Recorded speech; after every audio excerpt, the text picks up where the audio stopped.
ఈ సింహం లగ్నస్థానంలో కేతువు ఆల్రెడీ ఇది ఒక ఈగోయిజము అని ఎప్పుడు అంటుంటా నానక భ్రాంతం అని ఒక ఈగోయిజంతో కూడుకున్న రాశుల్లో అంటే సెల్ఫ్ ఈగో ఉంటుంది ఇందులో. సెల్ఫీగానే మామూలు ఈగో కాదు, ఏదన్నా కోపమే వాళ్ళకి.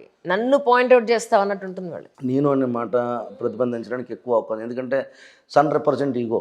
ఓకే. ఎందుకంటే పంచమ స్థానానికి ఒక బలం ఎడుతుంది, సర్నేమ్ తీసుకొస్తాం అన్నట్టుగా. నిన్న ఏదో చెప్పాను, గోత్రం లేకపోయినా పర్లేదు కానీ సర్నేమ్ ఉండాలి కదరా అని. సరిపోయింది. అలాగే సింహరాశి ఏంటంటే ఈగో రిలేటెడ్ థింగ్ ఉన్నది కాబట్టి ఈ ఈగోలో ఎవరు వచ్చి చేరుతున్నారో ఇది చాలా జాగ్రత్తగా పట్టుకోవాలి సింహరాశి మీరు. ఎందుచేతంటే మీకు గండాంధ పొజిషన్ మీ దగ్గరే ప్రాబ్లం అవుతుంది. మీకు అశ్లేష నక్షత్రం అనేది నీటి కర్కట రాశిలో ఉండి అగ్ని కర్కట రాశిలోకి గురుడు వస్తుంటాడు. ఇంచుమించుగా ఇందాక చెప్పినట్టుగా ఈ అక్టోబర్ ఆ ప్రాంతంలో, అంటే జూలై నుంచి అక్టోబర్ ఆ ప్రాంతంలో ఈ గండాంచ పొజిషన్స్ రన్ అవుతుంటాయి. ఇందాక నేను డేట్స్ కూడా ఇచ్చాను. That is the very peak time in your career. మీరు ఏదైనా తప్పు చేసినట్టు జీవితం వెనక్కి విసిరేసుకున్నట్టే. మళ్ళీ ఆ బ్లెస్సింగ్స్ రావాలంటే మళ్ళీ ఇంకో 12 ఏళ్ళు పడుతుంది. సో జాగ్రత్తగా చూసుకోండి ఇది. తర్వాత కేతు లగ్న స్థానంలో ఉన్నాడు. మీరు whatever you are starting కొంచెం ఇబ్బందిగా ఉంటుంది. వైఫ్ తోటి సప్తమ స్థానంలో రాహు ఉన్నాడు కాబట్టి నేను ఇందాక ఏదో రాశికి పెళ్ళం మాట అనమని చెప్పాను. నేను సింహరాశికి చెప్పేది అంటే కొన్నాళ్ళు మీ ఆవిడ ఏదైనా ఉంటే ఆవిడ కానీ మీ ఆయన కానీ యోగా సెంటర్లో జాయిన్ చేసుకోవడం బెటర్. సప్తమంలో రాహు ఉన్నప్పుడు నీకు ఐడియాస్ అన్ని ఇల్యూషనరీగా అయిపోతాయి, భ్రమ అయిపోతుంటుంది. ఏదేదో చేసేద్దామని కంగారు వెళ్ళి కాలు దూకేసుకుంటుంటారు. సో అలా వద్దు. పంచమంలో కేతు ఉంది, పిల్లల మీద దృష్టి పెట్టండి. పంచమంలో అది కాళపుర చక్రచానే పంచమం. మీ సింహరాశి అంటేనే పంచం అంటే పూర్వజన్మలో పుణ్య ఫలితాలు అని అర్థం. రవికి ఉన్న ఏకైక గడ్డది ఒకటే. అంచేత పిల్లల విషయంలో చాలా జాగ్రత్తగా కేర్ తీసుకోండి. స్పిరిచువల్గా మీరు ఏమైనా ఎదగాలనుకున్నా, స్పిరిచువల్ వ్యాపారాలు పెట్టాలనుకున్నా, మీరు ఈవెన్ పాలిటిక్స్లో ఉన్న రవికి జనరల్గా ఈగోయిజమ్స్ కాబట్టి అన్ని పాలిటిక్స్ చక్రాల కింద ఉంటాయి. సో పాలిటిక్స్ కింద రైజ్ అవ్వాలనుకున్నా ఈ కేతు పరంగా కొంచెం జాగ్రత్తగా స్పిరిచువల్ బాణీలు, మెడిటేషనల్ బాణీల మీద కొంచెం అలవాటు చేసుకునే ప్రయత్నం చేస్తే చాలా బాగుంటుంది.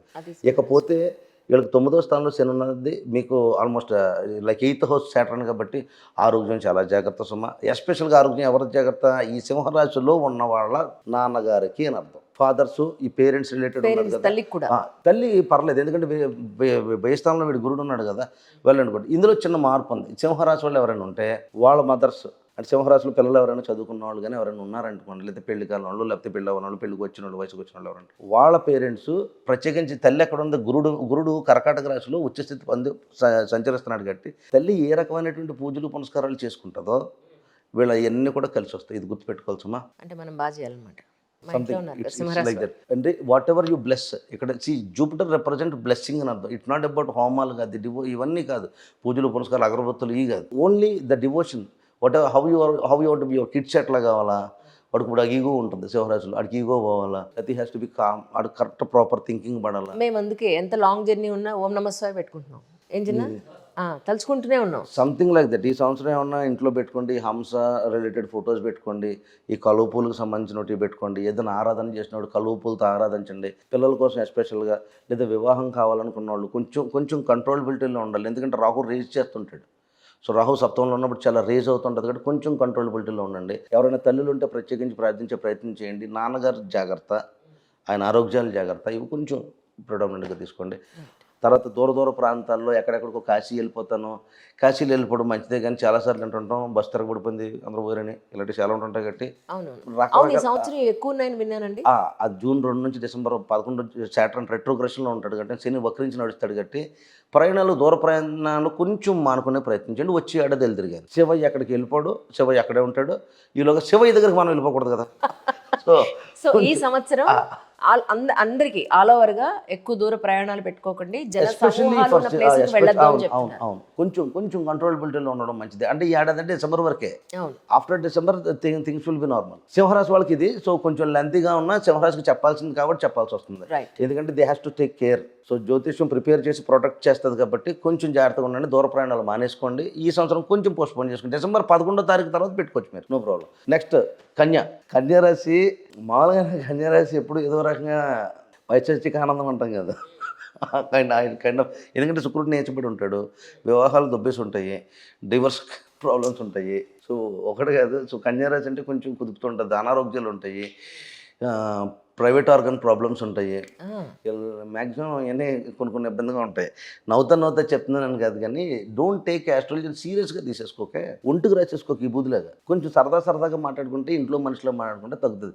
మీరు నవ్వుతా మాట్లాడుతున్నారు, ఈకిలతో మాట్లాడుతున్నారు, ఇలాంటివి అంటారు. అంటే అది పర్సన్ అనడం కాదండి, అది ఆ రాశి లక్షణం అని చెప్పడం. అలా తేలిగ్గా చెప్తే తేలిగ్గా విన్నట్టు ఉంటుంది, సరదాగా ఉంటుంది. అంతేకాని నేను హెవీగా ఇప్పుడు ఇలా పెద్ద పెద్ద దండలు వేసుకొని చెప్తే వెళ్ళిపోతారు.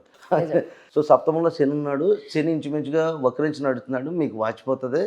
జూన్ 2వ తారీఖు నుంచి డిసెంబర్ 11 వరకు కూడా మీకు కొంచెం గట్టిగా ఉంటుంది అబ్బాయి.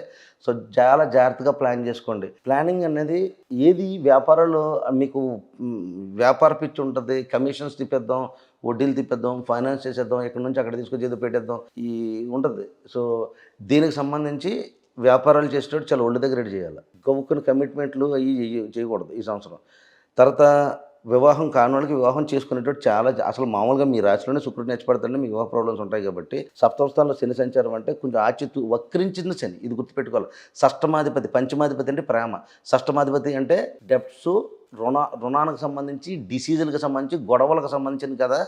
ఈ 5, 6 కలిపి 7లో కూర్చున్నాడు వెళ్ళి. సో నువ్వు ప్రేమ కావాలనుకున్న ఇది దెబ్బ తినొచ్చు, లేకపోతే నీకు ప్రేమ వచ్చిన తర్వాత గొడవ పెట్టుకుని బయటకు వచ్చేచ్చు, డివోర్స్ ప్రాబ్లమ్స్ అవి ఉంటాయి కాబట్టి చాలా జాగ్రత్తగా ఉండాలి. కన్యా రాశికి సంబంధించి ఇది చాలా ప్రైమ్ ఇంపార్టెంట్.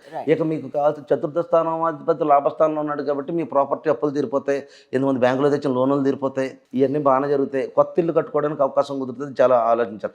అన్నిటికన్నా మెజారిటీ కర్కాటక రాశులకి ఇల్లు ప్రాప్తి ఉంటుంది, మేష రాశులకి ఇల్లు ప్రాప్తి ఉంటుంది. ఈ కన్యా రాశులు కూడా ఇంటికి సంబంధించిన ఆలోచన కనుక చేయగలిగితే అది కింద మీద పడండి. ఆ కన్యా రాశి వాళ్ళకి ఒక విషయం చెప్తాను, ఈఎంఐల మీద తెచ్చుకుని అయితే కట్టుకోవచ్చు మీరు. ఓకే, ఈ ఛాన్సెస్ ఉంటాయి. సో ఈ మూడింటికి కూడా ప్రాపర్టీస్ ఉన్నాయి. ఎప్పటి నుంచో గృహం కోసం అందరూ ఆలోచిస్తూ ఉంటారు కదా, ఒక ఇల్లు ఉండాలి.